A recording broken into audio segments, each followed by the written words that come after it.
Әділдіктің ақ туы біздің таңымыздан атама. Осыны бір талқылап көрейікші. World Boxing ұйымына кіргеніміз қаншалықты дұрыс? Ассалаумағалейкум соққар арнасының көрермендері, сіздермен бірге Өстемір Әзіретханұлы. Бүгін сіздермен біз World Boxing ұйымына кіргеніміз қаншалықты дұрыс? Осы жөнінде кеңінен айтатын боламыз. Ең бірінші бұл IBA-ның қаншалықты деңгейде жұмыс жасағандығына баға беру үшін IBA-мен кішігірім танысайық. Ол 1920 жылы ресми емес негізде жұмысын бастаған, халықаралық олимпиада комитетімен бірлесе отырып, одан кейін 1946 жылы халықаралық олимпиада комитетінен бөлініп шығып, халықаралық бокс ұйымы ретінде жұмысын жалғастырып келе жатыр. Яғни Азия, Европа, әлем чемпионаттарын және олимпиада ойындарын ұйымдастырып келе жатыр. Бүгінгі күнге дейін біздің ата-бабаларымыз, аға-әпкелеріміздің барлығы да дәл осы IBA ұйымдастырған бокс кештерінде жұдырықтасқан. Енді бұл ұйымды жалпы не үшін көп адам бұл ұйымнан шығып жатыр? Себебі қазіргі күні 203 мемлекет ресми тіркелген және соның көптеген бөлігі шығып World Boxing'ге кіруде. Яғни World Boxing'де дәл қазір 55 мемлекет нақты тіркелуде. Оның ішінде кеше ғана Қазақстанда қосылды, онымен бірге Өзбекстан да қосылды. Яғни біз ойлаймыз ғой, енді IBA-ның президенті өзбек болғаннан кейін бұл жерде барлығы өзгерді, өзбектерге деген көзқарас өзгерді деген сияқты. Бірақ ойлап қараңыздар, 2016 жылы Өзбекстан олимпиаданың 3 алтынын алады бокстан. Бірақ Ғафур Рахимов ол 2017 жыл мен 2019 жылдар аралығында IBA-ны басқарады. Яғни оған дейінгі мәселе енді президент болмай жатып сөз өткен болуы мүмкін, немесе басқа да факторлар әсер еткен болуы мүмкін. Сондықтан дәл осы президент Ғафур Рахимов келгеннен кейін ғана олар гүлденді деп айту кішкене қате. Енді одан кейін ол 2 жыл ғана басқарды, одан кейін оның ізбасары ретінде ресейлік Умар Кремлев дәл қазір басқаруда 2020 жылдан бері осы уақытқа дейін.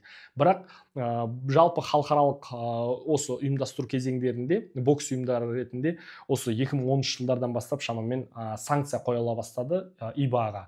Яғни Еуропа мемлекеттері бас тарта бастады. Не үшін? Себебі әділетсіздік өте көп. Біз енді тіпті медальға ілікпейміз деген ойлармен, жылаңқы ойлармен былай келген кезде олардың барлығы IBA-дан шыға бастады. Содан бері енді әділетсіздіктер болып келе жатыр. Өздеріңізге мәлім, ол Василий Левит мысалы 2016 жылы Василий Левит қандай деңгейде жеңіп шықса да оны жеңімпаз атандырмады. Дәл сол секілді үлкен әділетсіздіктер бокста көп бола бергендіктен халықаралық олимпиада комитеті Токиода өткен олимпиада ойындарында IBA-ны ұйымдастырғызбай қойды. Яғни сендер болды ұйымдастырмайсыңдар деді. Содан бастап мына жақта кішкене басқа да движениелер басталып, World Boxing ұйымы құрыла бастады. Бірақ ресми түрде 2023 жылы құрылды және 2023 жылы Нидерланд азаматы Варис ван дер Вост есімді азамат бұл ұйымға президент болып сайланды. Содан бері мінекей өте тығыз деңгейде, яғни жылдам деңгейде жұмыс жасап келе жатыр. Әділетсіздік көрген мемлекеттердің барлығы да осы ұйымға кіруді жоспарлауда. Оның ішінде өздеріңіз білесіздер, жақында ғана біз өтініш берген едік Шахмұрат Мүтәліп. Одан кейін мінекей Геннадий Головкин ол жаққа төраға болып сайланды.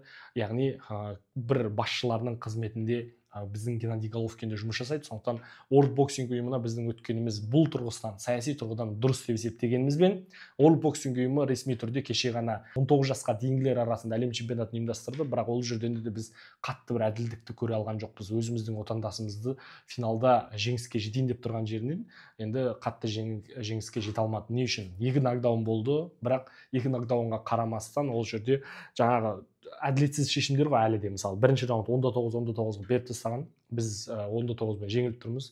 Одан кейінгі екінші раунд 5 төрешінің 3 төрешісі 10-9 беріп қойған екінші спортшыға.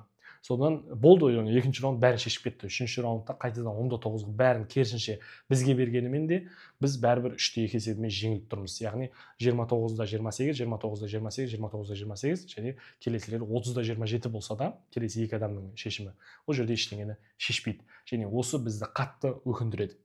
Сол үшін де World Boxing ұйымына өткеніміз қазір енді қуаныш болып тұрғанымен, қазір бір әділеттілікті аңсап барған мемлекеттер үшін күшті болып көрінгенімен, енді бұл жақтан да бір үлкен әділеттіліктерді күтудің қажеті жоқ. Себебі бокс ол бұрындары дәл осылай болып келген, ары қарай да дәл осылай бола береді. Ең бастысы спортшы ол барынша бабы мен бағы қатар шауып, бүкіл жан дүниесін салып тұрып жұдырықтасу керек, сонымен ғана көп мәселе шешіледі. Мен ойлаймын, енді басында бір 5 жылдық, 10 жылдықта кішкене барынша әділетті болуға тырысады.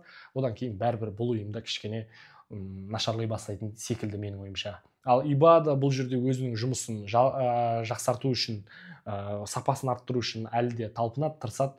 Ең бастысы дәл қазір ИБАның бір шешімі бұл World Boxing ұйымына кірген мемлекеттерді өз қатарынан шығарып тастап жатқан жоқ. Барлығы да, яғни екі жарысқа қатысқысы келетіндер де екі жарысқа да қатыса алу мүмкіндігі бар болып тұр.